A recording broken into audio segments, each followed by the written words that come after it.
Komplotan pencuri motor bawa kabur 2 motor di salah satu rumah kos di Palembang. Aksi cepat mereka terekam kamera pengawas. Beras SPHP hadir dengan kemasan baru sebagai penanda resmi distribusi dari Bulog.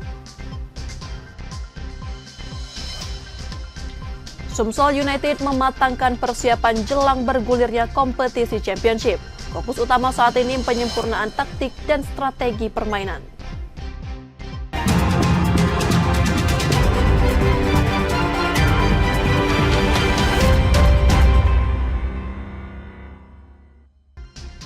Selamat pagi saudara, apa kabar Anda hari ini? Seperti biasa kami akan membuka hari Anda dengan sejumlah laporan menarik dari Sumatera Selatan dan daerah lain di Sumatera bagian selatan. Selain berita utama tadi masih ada informasi-informasi menarik lainnya yang akan kami sampaikan. Bersama saya Rizka Silviana, inilah Kompas Sumbaksel selengkapnya di Kompas TV Independen Terpercaya.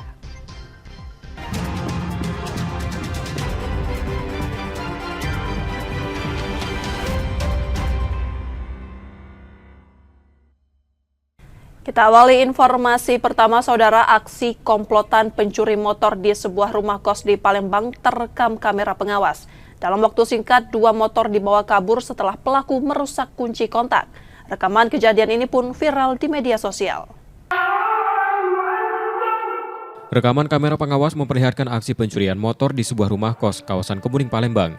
2 pelaku masuk ke halaman dan dengan cepat membawa kabur 2 motor setelah merusak kunci kontak. 1 pelaku lainnya berjaga di luar pagar mengawasi situasi. 2 motor yang hilang diketahui milik penghuni kos. Mereka baru menyadari kehilangan itu pada pagi hari setelah kejadian pada dini hari. Gembok pagar dalam kondisi rusak dan motor tidak dilengkapi pengaman tambahan. Kunci pagar kami itu dol atau tidak bisa ditutup lagi.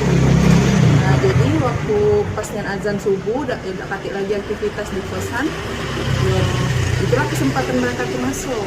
Dan kebetulan motor kami berada di deketan, motor aku itu di situ, dan motor dia di sini. Oh, jadi 2 sekali hilang motor juga? Sekali 2, hitungan detik, mungkin 10 detik.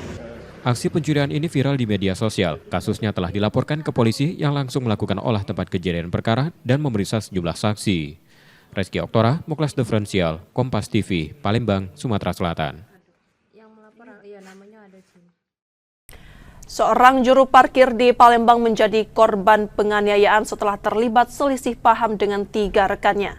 Korban menderita luka akibat sajam dan mengalami lebam. Seorang juru parkir di pelataran Benteng Kuta Besar Palembang, M. Fadli 35 tahun, dianiaya 3 juru parkir lainnya di depan Rumah Sakit AK Gani 19 Ilir Timur 1 pada Selasa 22 Juli 2025 malam lalu. Peristiwa terjadi saat korban melintas di lokasi tempat ketiga pelaku berjaga. Ia diserang tiba-tiba, salah satu pelaku bahkan menggunakan senjata tajam dalam aksi tersebut. Akibat kejadian itu, korban mengalami luka lebam dan sajam. Hingga kini korban belum mengetahui pasti motif di balik penyerangan tersebut. Kenal kok? Boleh, Muhammad. Kenal kok sambungnya? Itu pasal apa kok dikeroyok tuh? Enggak tahu, Pak, salah paham kayak. Dia pakai apa ngeroyok gitu? Aduh, kayak pakai ada senjata, Pak. Apa dia senjata yang digunungin? Pedang, Pak. Kok ya? Ini tangan, muka, bibir, hidung. Pihak kepolisian yang menerima laporan telah melakukan olah tempat kejadian perkara dan sudah mengetahui identitas para pelaku. Proses penyelidikan masih terus berlanjut. Yudi Kiswanto, Kompas TV, Palembang, Sumatera Selatan. Saudara, beras SPHP kini hadir dengan kemasan baru sebagai penanda resmi distribusi dari Bulog. Langkah ini diambil untuk mencegah dugaan pengoplosan yang sempat beredar di tengah masyarakat.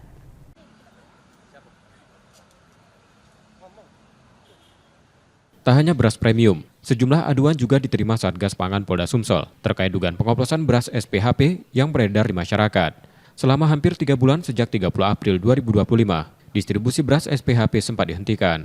Kondisi ini diduga dimanfaatkan oknum tidak bertanggung jawab untuk mengoplos beras dan menjualnya sebagai beras SPHP. Setelah kembali mendistribusikan beras SPHP pada 8 Juli 2025, Bulog menghadirkan tampilan kemasan baru untuk menjamin keaslian produk. Kemasan ini dilengkapi logo Garuda, tulisan Kemenko Bidang Pangan, serta logo Bulog terbaru. Masyarakat diimbau untuk membeli beras SPHP kemasan 5 kg dengan desain baru ini sebagai langkah antisipasi terhadap produk palsu. Kita agak luas salurannya itu. Nah, sekarang sudah diperkecil oleh Bappenas bahwasanya rumah pangan kita, toko-toko yang ada di kelurahan di desa itu tidak lagi boleh membeli beras SPHP.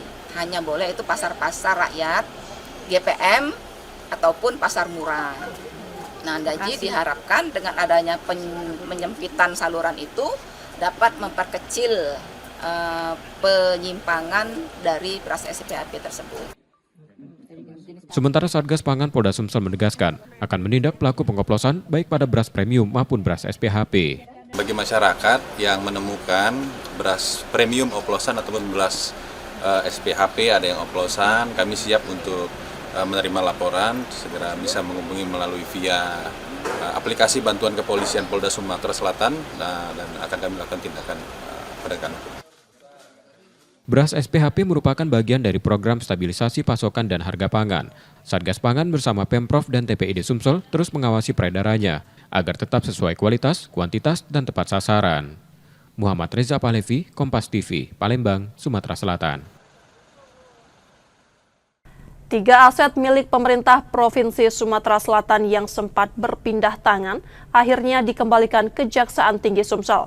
Aset tersebut tersebar di Palembang, Bandung, dan Yogyakarta dengan total nilai lebih dari 51 miliar rupiah.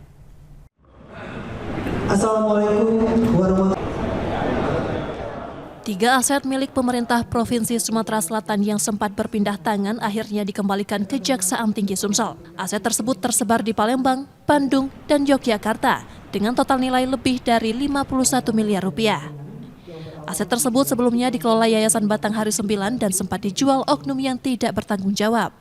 Proses hukum panjang yang melibatkan penelusuran dan pembuktian akhirnya membuahkan hasil. Salah satu aset yang paling bernilai secara historis adalah asrama mahasiswa di Jalan Puntodewo, Yogyakarta yang selama ini menjadi tempat tinggal mahasiswa asal Sumsel. Selain itu, aset di Jalan Purnawarman, Bandung berupa lahan dan bangunan kini telah bersertifikat atas nama Pemprov Sumsel. Begitu pula dengan sebidang tanah di Jalan Mayor Ruslan, Palembang yang telah resmi dikembalikan.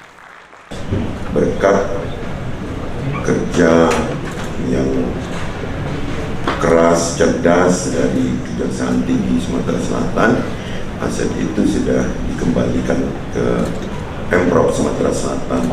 Aset itu bukan hanya nilai nominalnya yang tinggi, tapi nilai sejarahnya. Lagi, Pak?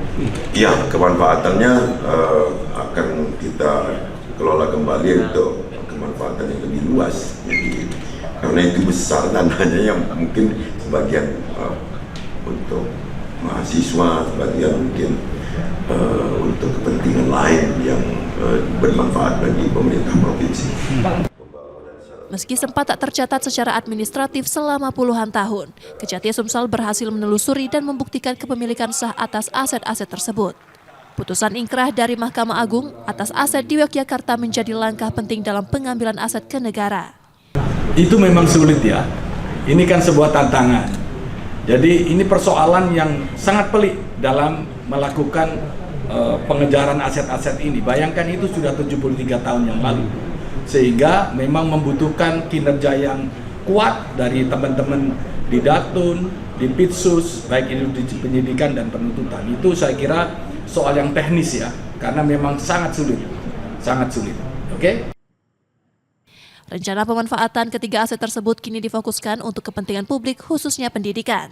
Asrama dan lahan yang ada akan dibangun kembali dan dikelola agar memberi manfaat lebih luas bagi generasi muda Sumsel yang menempuh pendidikan di luar daerah. Tim Liputan Kompas TV, Palembang, Sumatera Selatan.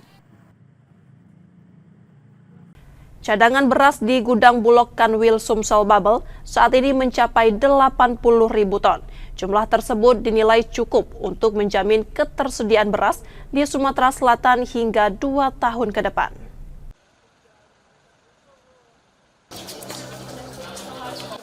Bulog Kanwil Sumsel Babel ditargetkan menyerap 138.000 ton gabah kering panen atau setara 65.000 ton beras. Hingga pertengahan tahun ini, realisasi penyerapan telah mencapai 95% dari target yang ditetapkan pemerintah. Saat ini cadangan beras di gudang Bulog mencapai 80.000 ton. Jumlah tersebut dinilai cukup untuk memenuhi kebutuhan beras di Sumatera Selatan selama 2 tahun ke depan. Dari total stok yang tersedia, sebanyak 10.086 ton akan disalurkan sebagai bantuan pangan pada 554.817 keluarga penerima manfaat.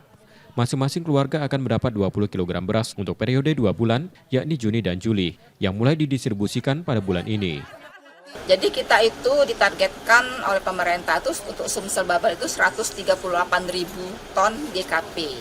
Itu akan menjadi beras itu kalau kita hitung kasar saja itu setengahnya. Berarti itu ada 65.000 ton. Nah sekarang kita sudah punya stok 80.000 ton. Nah dari 138.000 ton GKP itu kita sudah 95% mencapai target yang telah ditetapkan oleh kantor pusat. Jadi yang dari GKP yang kita beli itu kita olah menjadi beras medium dan kita akan salurkan untuk bantuan pangan. Nah, dan bantuan pangan itu di bulan Juli ini akan disalurkan untuk 2 bulan, Juni dan Juli. Jadi setiap KPM itu atau PBP itu mendapatkan 2 kantong sebanyak 20 kilo satu warga. Dengan ketersediaan stok yang melimpah, Bulog optimistis harga beras di Sumsel tetap stabil dan tidak mengalami lonjakan signifikan. Muhammad Reza Palevi, Kompas TV, Palembang, Sumatera Selatan. Setelah jeda, saudara, kami masih akan kembali dengan informasi dan sorotan menarik lainnya. Tetaplah bersama kami di Kompas Sumbaksel.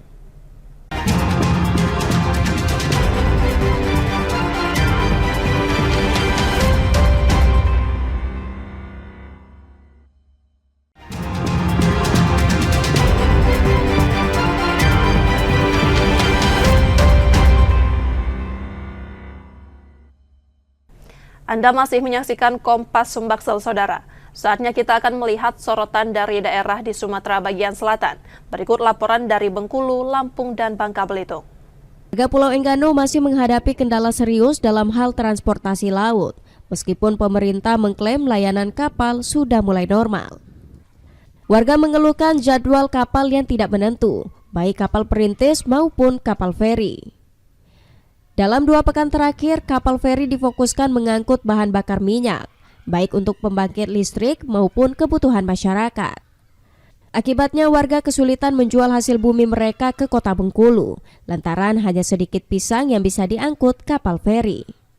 Ambo Adi, warga desa Banjarsari mengungkapkan, kondisi itu membuat harga pisang masih anjlok, yakni hanya dihargai Rp10.000 hingga Rp20.000 oleh pengepul. Ia pun terpaksa harus melaut untuk menambah penghasilan demi mencukupi kebutuhan sehari-hari dan biaya sekolah anak-anaknya. Harga pisang sekarang itu masih 10.000, itu pun yang ukuran yang paling besar. Kalau yang kecilnya itu 3, dihitung 2, berarti kan 3 tandan itu 10.000.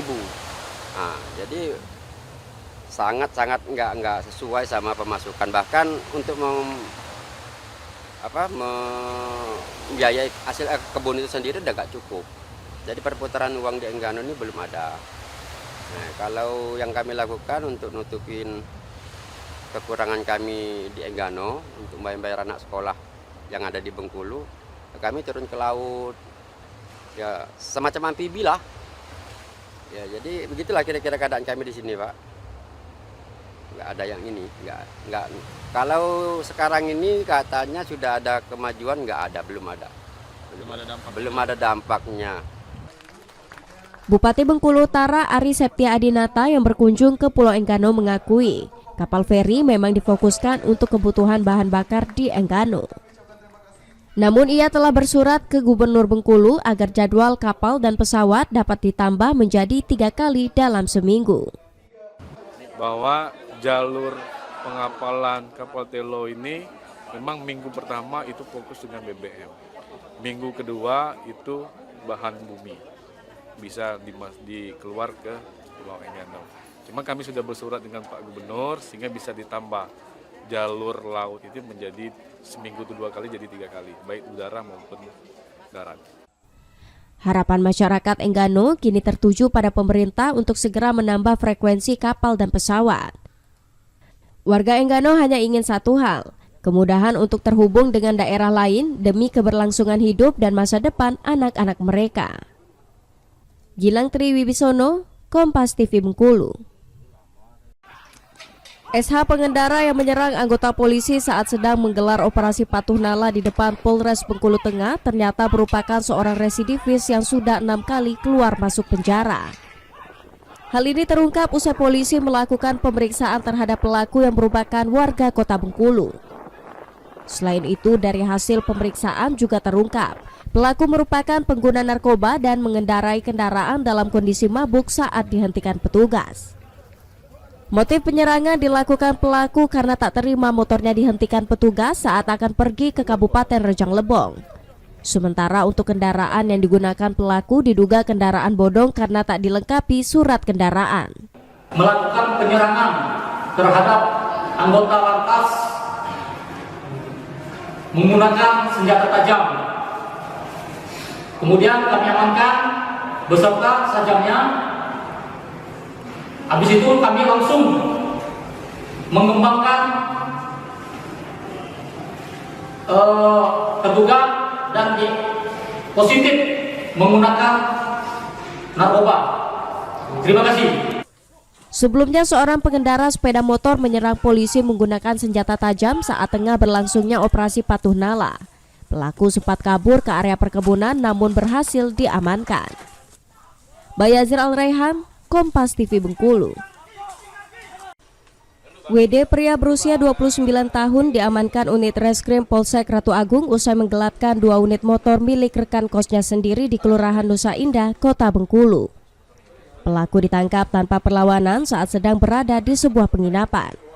Aksi penggelapan dilakukan pelaku dengan cara meminjam kendaraan kepada teman kosnya dengan alasan ingin mencari pekerjaan. Kemudian pelaku kembali tanpa membawa motor korban dan ingin meminjam kembali motor milik teman pria korban untuk menjemput pacarnya.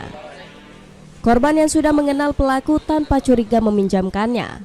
Namun hingga keesokan harinya motor tersebut tak kunjung dikembalikan. Dari hasil pemeriksaan, pelaku nekat menggelapkan motor rekannya dengan menggadaikan sebesar 6 juta rupiah. Uang tersebut digunakan untuk bermain judi online. Kemudian pelaku membawanya kembali. Setelah itu dihubungi beberapa kali oleh korban. Pelaku tidak menjawab dan HP-nya mati. Nah, setelah kami lakukan penyelidikan, ya, tim personal kami, ya, Macan Ratu, ya, mendapatkan informasi akan adanya keberadaan pelaku. Ya, kemudian tim bergerak mengamankan pelaku, kemudian diinterogasi. Ya, hasilnya pelaku mengakui. Atas perbuatannya, pelaku kini terancam pidana hingga 4 tahun penjara. Bayazir Al-Raihan, Kompas TV Bengkulu. Satlantas Polresta Bengkulu didampingi Propam mengecek satu persatu kendaraan milik anggota Polresta Bengkulu pada Selasa pagi. Pengecekan dilakukan guna memastikan seluruh personel Polresta Bengkulu mematuhi aturan tertib berlalu lintas, seperti menggunakan knalpot standar hingga dilengkapi atribut kendaraan. Hasilnya petugas menemukan 3 kendaraan roda 2 dan 2 kendaraan roda 4 melanggar aturan. Di antaranya tidak dilengkapi atribut hingga menggunakan knalpot brong. Kendaraan tersebut kemudian langsung diberikan sanksi tilang dan pemilik diberikan teguran. Giat internal ini dilakukan untuk memastikan seluruh personel taat berlalu lintas sebelum digelarnya operasi patuh nala ke masyarakat. Lakukan pengecekan bersama unit Propos, dapat diamankan 3 kendaraan R2, 2 kendaraan R4. Selanjutnya diapakan itu, Bang? Disanksi untuk tindak lanjutnya akan kita lakukan penindakan gakum, yaitu penilangan atau teguran, terutama akan ditilang. Pelanggarannya untuk R2 tidak memiliki kelengkapan, plat motor, TNKB kurang. Operasi Patuh Nala 2025 sendiri akan berlangsung selama 14 hari hingga tanggal 27 Juli 2025 mendatang. Kegiatan akan menyasar seluruh bentuk pelanggaran lalu lintas. Bayazir Al-Raihan, Kompas TV Bengkulu. Sekolah-sekolah di Kabupaten Mukomuko Bengkulu kini tengah menggelar masa pengenalan lingkungan sekolah atau MPLS. Wajah-wajah ceria terlihat dari para siswa baru yang semangat mengikuti hari-hari pertama mereka di sekolah. Namun suasana berbeda terasa di SD Negeri 7 Mukomuko, Desa Ujung Padang, Kecamatan Kota Mukomuko. Pada tahun ajaran ini, sekolah hanya menerima 6 siswa baru, 5 anak datang di hari pertama MPLS, 1 orang menyusul di hari kedua.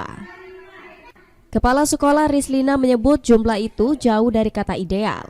Menurutnya, satu rombongan belajar seharusnya berisi minimal 20 murid, namun kenyataannya hanya 6 yang mendaftar. Kondisi itu tak hanya dialami kelas 1, jumlah siswa di kelas lainnya juga minim. Seperti kelas 2 hanya berisi 10 murid dan kelas 3 hanya 5 orang siswa.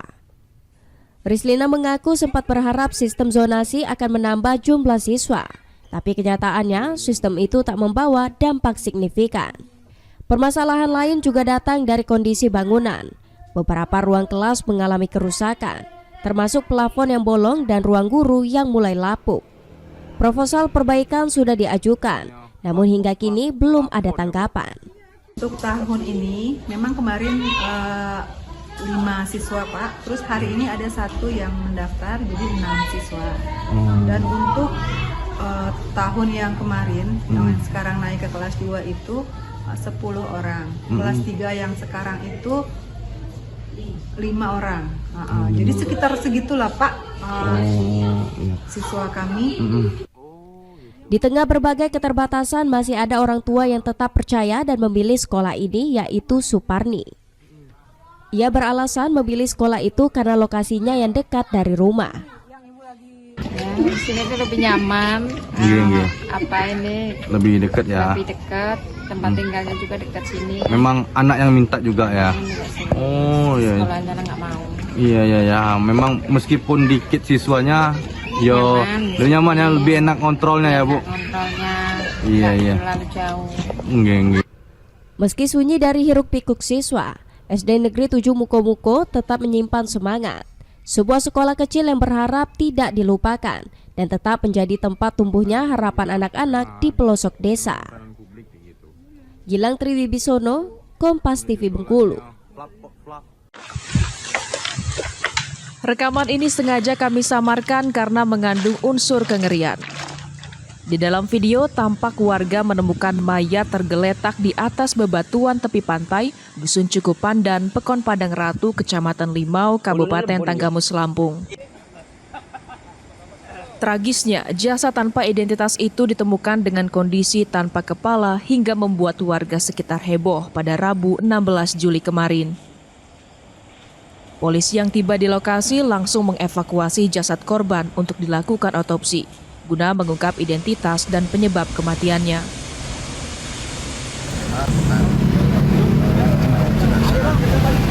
Itu sekitar pukul 4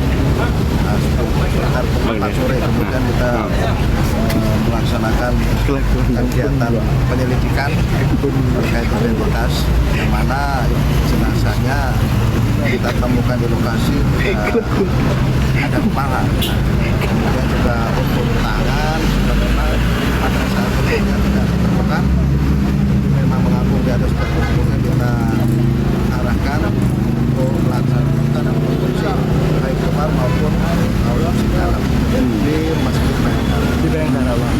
Identitas kan sudah teridentifikasi atau seperti apa nih, Mas? Pertama, saksi yang pertama kali menemukan, kemudian juga yang ada yang sudah ikut melihat, kemudian kami informasikan kepada warga atau rekan-rekan apabila ada ciri-ciri keluarganya yang hilang atau meninggalkan rumah, itu bisa dilaporkan atau bisa menghubungi kami, nanti roadmapnya akan kami sampaikan untuk nomor HP yang bisa dihubungi dari Ibu Kabid Humas untuk memudahkan nanti harus gimana.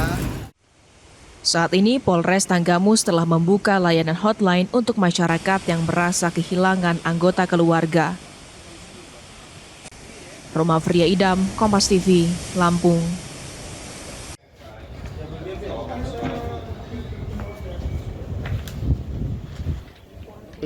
Dua orang hanya bisa tertunduk saat digelandang oleh petugas unit Reskrim Polsek Teluk Betung Timur Polresta Bandar Lampung.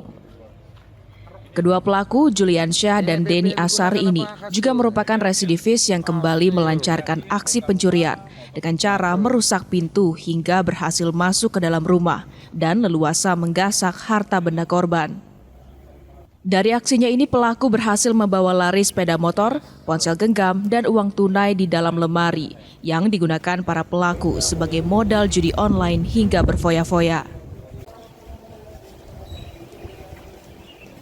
Wakasatreskim, Pak Kapolsek TBT, juga Pak Kanit. Saudara Jul tadi ke rumahnya ngambil golok, kemudian datang ke TKP.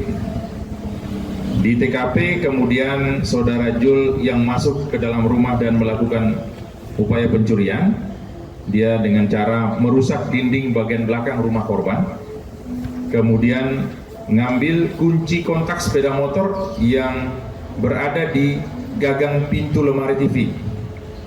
Kemudian dia buka pintu depan, keluar, dorong pintu depan, dorong motor keluar. Sementara saudara OD yang mengawasi. Saat ini masih kita dalami berapa TKP. Yang pasti bahwa saudara Jul, ini Jul ya. Saudara Jul ini adalah residivis 2 kali pencurian, kasus pencurian. Atas perbuatannya, kedua pelaku dijerat dengan pasal 363 KUHP tentang pencurian, serta terancam hukuman pidana selama 7 tahun kurungan penjara. Roma Friaidam, Kompas TV, Lampung. Garam Cina. Narkoba jenis sabu dengan berat lebih dari 6 kg, pil ekstasi 1.653 butir dan 6,40 gram serbuk pil ekstasi dimusnahkan Polresta Bandar Lampung. Barang haram dari hasil ungkap kasus pada Mei 2025 lalu dan telah berkekuatan hukum tetap ini ditaksir memiliki nilai 6,8 miliar rupiah dan berhasil menyelamatkan lebih dari 63.000 jiwa dari peredaran narkoba. Pemusnahan dilakukan dengan cara di-blender dan dicampur cairan pembersih lantai dan dibuang. Kapolresta Bandar Lampung Kombes Pol Alfred Jacob Tilukai menegaskan pemusnahan ini adalah wujud komitmen pihaknya dalam memberantas peredaran gelap narkotika serta sebagai bentuk transparansi dan pertanggungjawaban kepada publik. Narkoba sebagai bentuk komitmen kami dalam memberantas peredaran gelap narkoba di wilayah hukum Kota Bandar Lampung. Adapun barang bukti yang dimusnahkan hari ini merupakan hasil dari pengungkapan kasus pada tanggal 6 Mei 2025 yang telah memiliki kekuatan hukum tetap. Barang bukti tersebut terdiri dari sabu-sabu seberat 6,28556 gram, pil ekstasi sebanyak 1.653 butir, dan serbuk pil ekstasi seberat 6,40 gram.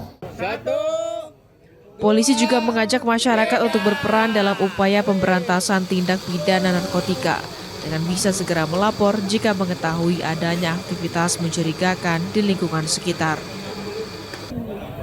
Roma Friaidam, Kompas TV, Lampung.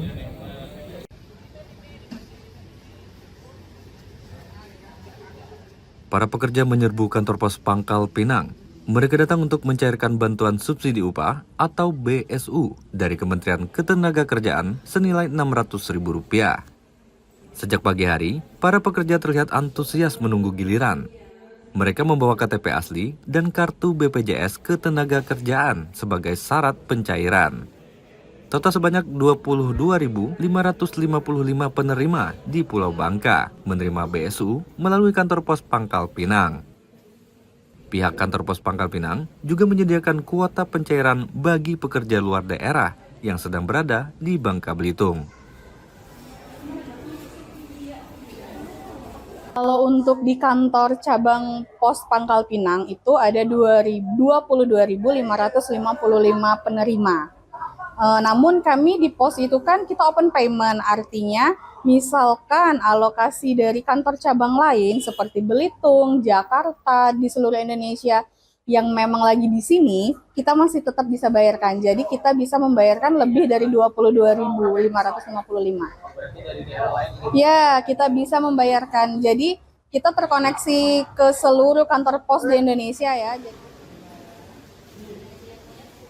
Seorang penerima mengaku sangat terbantu dengan adanya bantuan tersebut, mengingat kondisi ekonomi di masyarakat saat ini masih sulit. Alhamdulillahnya sangat terbantu.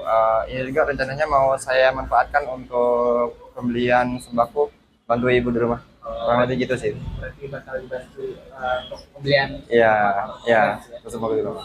Harapan ke depan seperti apa nih? Harapan saya sih mudah-mudahan ada gates keduanya untuk yang cairan BSU ini mungkin paling 3 bulan ke depan ya. Siapa tahu cair lagi dengan dana yang sama gitu. Karena sangat mempermudah bagi masyarakat yang kerja sosial seperti kita. Lebih gitu sih. Hingga saat ini, tercatat penyaluran dana BSU telah mencapai 60%. Penyaluran akan dilakukan hingga 31 Juli mendatang. Diharapkan, dengan adanya BSU ini mampu menopang daya beli masyarakat di tengah tekanan ekonomi yang terjadi. Nanda Ardiansa, Kompas TV, Pangkal Pinang, Kepulauan Bangka Belitung.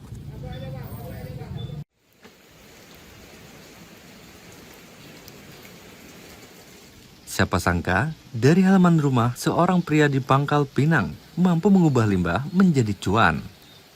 Didik Sugianto sukses membudidayakan ulat maggot sejak 2021. Awalnya, ia hanya ingin memberi makan ikan lele peliharaan. Kemudian ia tertarik dan belajar untuk membudidayakan maggot di pekarangan rumahnya. Namun siapa sangka, kini ia bisa memanen hingga 20 kg setiap harinya. Maggot biasanya digunakan sebagai pakan ternak seperti ayam, ikan lele, patin, hingga burung. Adapun harga maggot bervariasi, mulai dari Rp8.000 per kilogram untuk maggot hidup dan Rp15.000 per 50 kg untuk maggot kering. Tak hanya itu, kotoran maggot juga dijadikan tanah kompos untuk pertanian dan dijual Rp5.000 per kilogramnya. Jadi sangat-sangat membantu untuk pembudidaya lele, bahkan peternak ayam. Untuk pertanian, pertaniannya kita bisa pakai kaskot. Kaskot itu kotoran dari maggot. Jadi limbah organik yang masuk ke maggot itu sudah zero waste. Jadi sudah tidak ada lagi yang terbuang. Total tadi sudah berapa lama Pak budidaya maggot? Budidaya maggot dari 2021 dibentuk sama DLH untuk KSM-nya itu di 2022. Budidaya maggot dimulai dengan panen telur, lalu ditetaskan selama 4 hari. Saat berumur 8 hari, maggot dipindahkan ke biopot dan mulai diberi makan dari sisa makanan. Di usia 20 hari, maggot pun siap panen. Maggot dari hasil budidaya Didik masih dipasarkan di pasar lokal. Dari usahanya, Didik mampu meraup omset setidaknya Rp4 juta per bulan. Ia berharap budidaya maggot ini bisa menjadi inspirasi bagi masyarakat dalam mengelola sampah, sekaligus membuka peluang usaha baru yang ramah lingkungan. Nanda Ardiansa, Kompas TV, Pangkal Pinang, Kepulauan Bangka Belitung.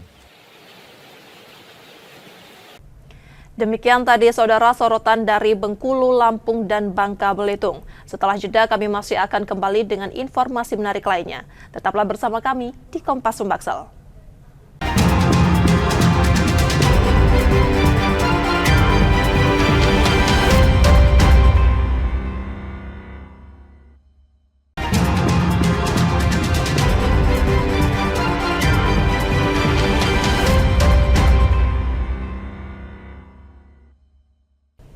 Rizka Silviana masih bersama Anda di Kompas Sumbaksel.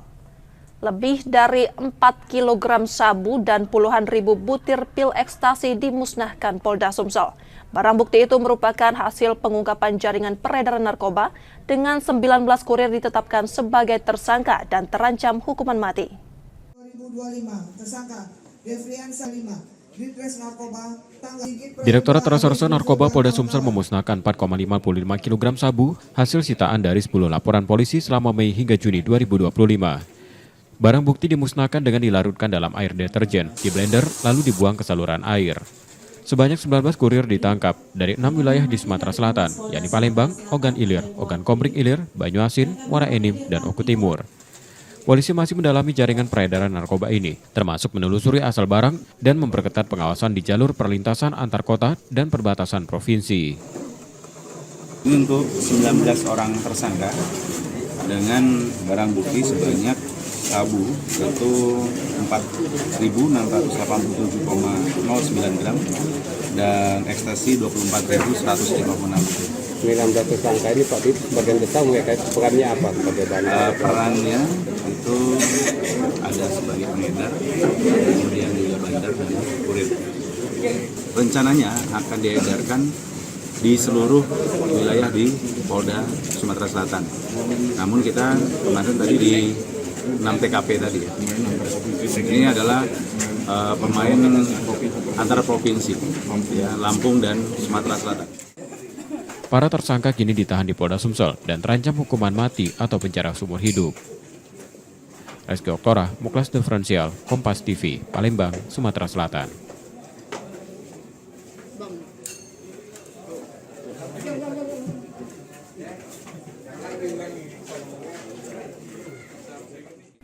Diduga akibat kebocoran instalasi gas alam, di rumah warga menyemburkan api setinggi sekitar 50 cm. Peristiwa ini membuat warga khawatir dan enggan memasak demi menghindari resiko kebakaran. Warga Lorong Nasional Kelurahan Pelaju, Senin 21 Juli 2025 petang, dikejutkan dengan kemunculan api dari selokan di salah satu rumah. Semburan api setinggi 50 cm membuat warga panik dan berupaya memadamkannya dengan menutup sumber api menggunakan pasir. Namun upaya tersebut tidak membuahkan hasil. Api baru berhasil dipadamkan setelah seorang warga membawa alat pemadam api ringan. Diduga api berasal dari kebocoran pipa gas alam yang terpasang di rumah tersebut. Peristiwa ini membuat warga cemas, terutama mereka yang sehari-hari menggunakan gas alam untuk memasak karena khawatir kebocoran serupa terjadi di rumah mereka. Minta dievaluasi soal ini, pipa ini. Ini kan pipa pakai besi, semua bekarat. Iya, bukan di luarnya bekarat. Nah, dalamnya pakai pipa plastik. Nah, itu yang minta evaluasi. Maksudnya yang pipa itu harus diganti pakai pipa yang bagus. Ini semuanya bekarat sudah pipa itu. Itu yang itu mungkin penyebabnya kan? Iya, penyebab itu bekarat, tapi kan itu pipa plastik dalamnya cuma. Itu dia bocor. Warga berharap pihak terkait segera melakukan perbaikan pada jaringan pipa gas yang mulai rusak demi mencegah insiden serupa terulang. Yudi Kiswanto, Kompas TV, Palembang, Sumatera Selatan. Seorang mahasiswa di Palembang, Sumatera Selatan marah saat ditilang karena pajak kendaraan belum dibayar dan tidak memiliki SIM. Ia tak hanya marah pada petugas, ia juga menendang pembatas jalan. Seorang mahasiswa di Palembang marah pada petugas saat motornya ditilang di Jalan Kiai Haji Wahid Hashim seberang Ulu 1, 23 Juli 2025 pagi. Tak hanya melontarkan kata kasar, ia juga menendang pembatas jalan karena kesal kendaraannya dikenai sanksi tilang. Mahasiswa tersebut diketahui tidak memiliki surat izin mengemudi dan pajak kendaraan yang digunakannya belum dibayar. Aksinya mereda setelah seorang anggota polisi datang dan menenangkannya. Karena mungkin pajaknya mati, surat-suratnya STNK-nya lengkap. SIM-nya ada. Tidak sempat dibuat. Nah itu kan kesalahan, kok ngamuk? Ya emosi juga. Emosi, ya. Tapi kan sadar kan kita salah kan? Salah. Tapi kan ya maklum karena di sini juga aku beli udah pajak mati kan. Oh, kenapa beli motor pajak mati? Ya kan di sini juga rantau, jadi pas-pasan ini aja kami jual. Dalam operasi yang sama, Kanit Gakum Satlantas Polrestabes Palembang juga sempat terlibat adu mulut dengan seorang pengendara mobil yang menggunakan plat nomor palsu. Jadi kita ingatkan karena memakai plat yang bukan punya aslinya. Jadi plat palsu. Ada 3 nomor. Jadi setelah dicek, rupanya yang aslinya ada. Jadi STNK sesuai dengan spektek. Yang palsu tadi kita serahkan untuk diamankan. Dalam operasi patuh musi ini, petugas menindak sebanyak 34 kendaraan yang melanggar. Yudi Kiswanto, Kompas TV, Palembang, Sumatera Selatan. Seorang pria di Palembang, Sumatera Selatan diringkus polisi setelah menggelapkan emas dari tempatnya bekerja. Sebagai perajin, pelaku diam-diam mengumpulkan sisa kepingan emas hingga mencapai 500 gram dengan nilai sekitar 700 juta rupiah. Penggelapan, yaitu penggelapan Ade Gio Andriansyah, 35 tahun, ditangkap tim Subdit 3 Jatan Ras di Treskrimum Polda Sumsel setelah dilaporkan pemilik toko emas tempatnya bekerja. Ia dibekuk di tempat persembunyiannya di Garut, Jawa Barat setelah sempat buron.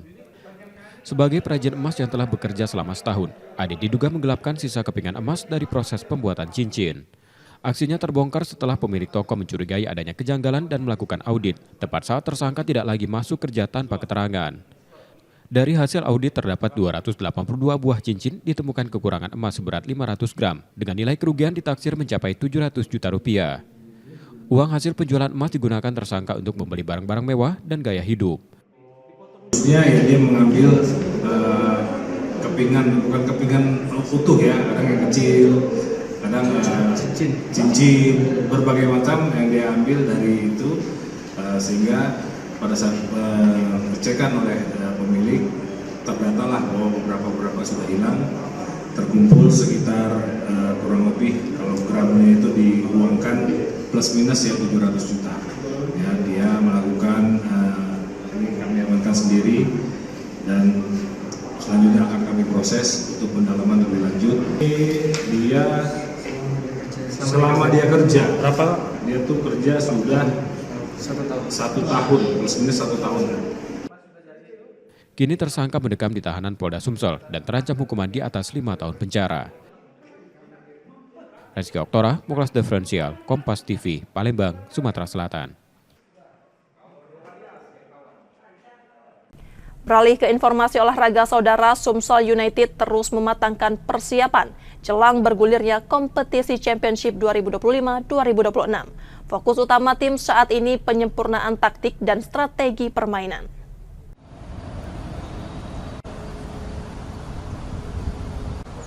Memasuki pekan kelima persiapan menuju kompetisi Championship 2025-2026, perkembangan positif mulai terlihat dalam skuad Sumsel United. Sejak menggelar latihan perdana akhir Juni lalu, kondisi fisik para pemain mengalami peningkatan yang signifikan. Pada pekan ini fokus latihan dialihkan ke pematangan taktik dan strategi. Tim pelatih mulai menekankan pemain membangun serangan dan menekan lawan secara efektif. Apa itu 300 pelatih. Ya kan menit kelima ini tetap kita lebih banyak ke taktikal strategi, tapi tadi bagaimana kita build up dari belakang, melakukan penyerangan di belakang sampai ke tengah. Jadi taktikal apa itu build up dari belakang, apa itu kita kita deep attack pressure nanti kita lakukan. Atas itu nanti kita lakukan seperti compact defense to counter, semuanya akan dilakukan di minggu ini. Selama masa persiapan, Sumsel United menjalani program latihan dengan intensitas tinggi untuk membentuk tim yang solid dan siap bersaing. Nur Muhammad, Kompas TV, Palembang, Sumatera Selatan.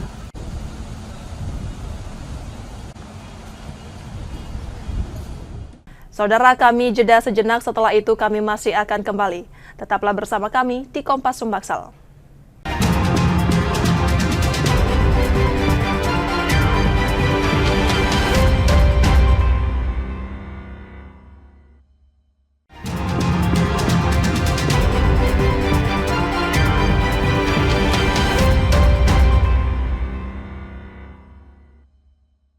Terima kasih saudara, Anda masih menyaksikan Kompas Sumbaksel. Jika Anda tidak sempat menyaksikan sorotan utama kami, berikut laporan utama Kompas Sumbaksel hari ini. Rekaman kamera pengawas memperlihatkan aksi pencurian motor di sebuah rumah kos kawasan Kemuning, Palembang.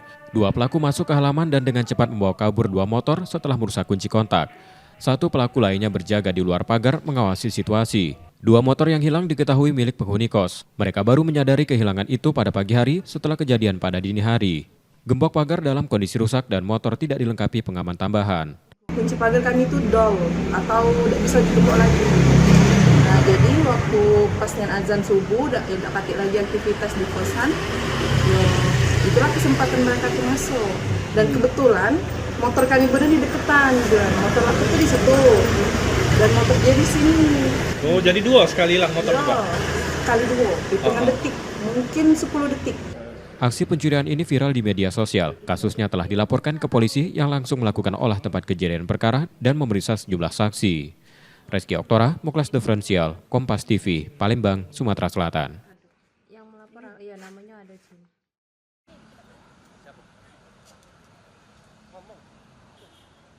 Tak hanya beras premium, Sejumlah aduan juga diterima Satgas Pangan Polda Sumsel terkait dugaan pengoplosan beras SPHP yang beredar di masyarakat.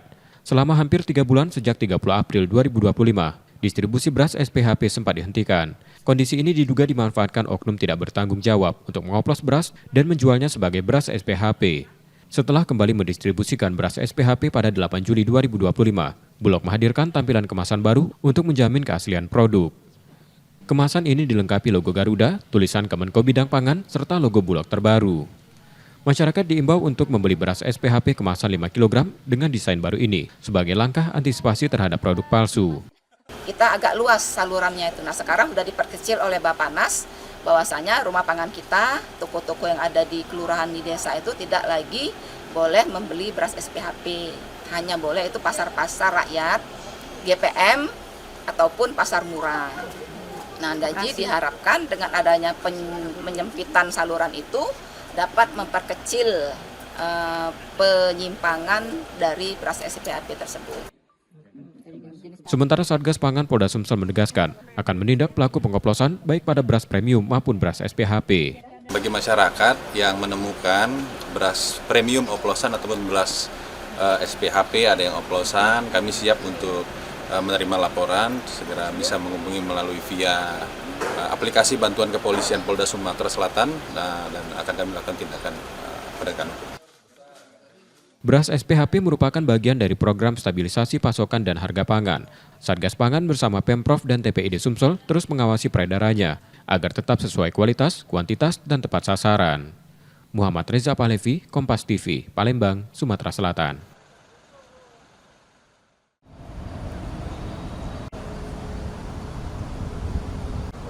Memasuki pekan kelima persiapan menuju kompetisi Championship 2025-2026, perkembangan positif mulai terlihat dalam skuad Sumsel United. Sejak menggelar latihan perdana akhir Juni lalu, kondisi fisik para pemain mengalami peningkatan yang signifikan. Pada pekan ini fokus latihan dialihkan ke pematangan taktik dan strategi. Tim pelatih mulai menekankan pemain membangun serangan dan menekan lawan secara efektif. Ya, kan menit 5 ini tetap kita lebih banyak ke taktikal strategi, tapi tadi bagaimana kita build up dari belakang, melakukan penyerangan di belakang sampai ke teman. Jadi taktikal apakah itu build up dari belakang, apakah itu kita kita deep attack di pressure, nanti kita lakukan. Habis itu nanti kita lakukan seperti compact defense to counter, semuanya akan kita lakukan di minggu ini. Selama masa persiapan, Sumsel United menjalani program latihan dengan intensitas tinggi untuk membentuk tim yang solid dan siap bersaing. Nur Muhammad, Kompas TV, Palembang, Sumatera Selatan.